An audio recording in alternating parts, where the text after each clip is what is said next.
আরে ভাই, দেশ আমার, দেশের জনগণ আমার, আর আমার দেশের জনগণ কিভাবে ঘুমাবে, কি খাবে, সেটাও নাকি টার্ম ঠিক করে দিবে।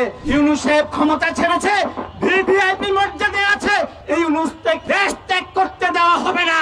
এই চুক্তি যে কত ভয়াবহ সেটা চিন্তা করলে আপনার রাতের ঘুম হারাম হয়ে যাবে। এই দেশ এখন আর আপনার না, এই দেশ আমেরিকার। আমেরিকার কথা ছাড়া আপনি কোনো কিছু কিনতে পারবেন না, কারণ আমেরিকা এমন চুক্তির সাথে ইউনূস সাহেব আমাদেরকে জড়িয়েছে, আজ বাংলাদেশের নাগরিকের, বাংলাদেশের যে আপনার যে অধিকার, সে অধিকারটুকু নেই। প্রিয় ভাইয়েরা, আপনি আমেরিকা যে কাজ করেছে, আপনার দেশে কি পণ্য আপনি আমদানি করবেন, আপনি কোন দেশ থেকে আমদানি করলে আপনি কম দামে পাবেন, সেই সুযোগও নেই।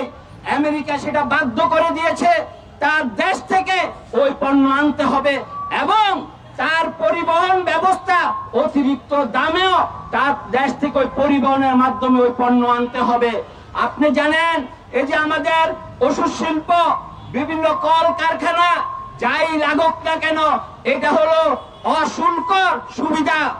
অশুল্ক সুবিধা নেওয়ার জন্য আমেরিকার সাথে আমাদের চুক্তি হয়েছে, এই সুবিধাগুলো আমেরিকাকে দিতে হবে। এবং আপনারা শুনলে অবাক হবেন, আমাদের দেশের প্রতিষ্ঠানকে আমাদের দেশের সরকার যে ধরনের সুবিধা দেয়, আমেরিকাকে আমরা ওই ধরনের সুবিধা দিতে আমরা বাধ্য থাকিব। এই ধরনের চুক্তি করেছে।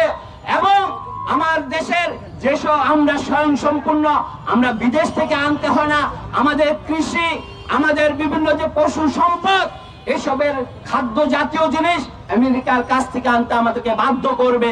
আপনারা জানেন, যেই পণ্য আমেরিকায় কোয়ালিফাইড না, ওদের সিনেটে যেটা বাতিল হয়, ওই পণ্য বাংলাদেশে আনতে আমরা বাধ্য হব। আমাদের যে বিএসটি আমরা বলি যে আমরা যে স্ট্যান্ডার্ড মান তৈরি করি, আমরা যে পরীক্ষা নিরীক্ষা করি, সেই পরীক্ষা নিরীক্ষা করার সুযোগ আমাদেরকে আমেরিকা দিবে না।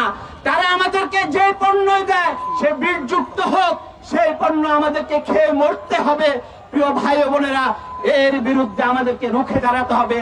যে চুক্তি হয়েছে, আমি আপনাদের সাথে 2 ঘন্টা কথা বললেও সেই চুক্তি এখানে বিশ্লেষণ করে শেষ করা যাবে না। আমরা ছোট আকারে আপনাদের কাছে আসছি। আপনারা জানেন, 14টি বোয়িং বিমান 1,80,000 কোটি টাকা দিয়ে তাদের কাছ থেকে আমাদেরকে কিনতে বাধ্য করা হচ্ছে। 1,80,000 কোটি ডলার। আপনি বুঝতেছেন এটা কত টাকা? আমাদের বাংলাদেশে যে প্রতি বছর বাজেট হয়, এটার অনেকাংশে এক একটি বাজেটের কাছাকাছি চলে যাচ্ছে। তাই প্রিয় ভাইয়েরা, আমাদের যে প্রাত্যহিক যে বাজেট প্রতি বছরের উন্নয়ন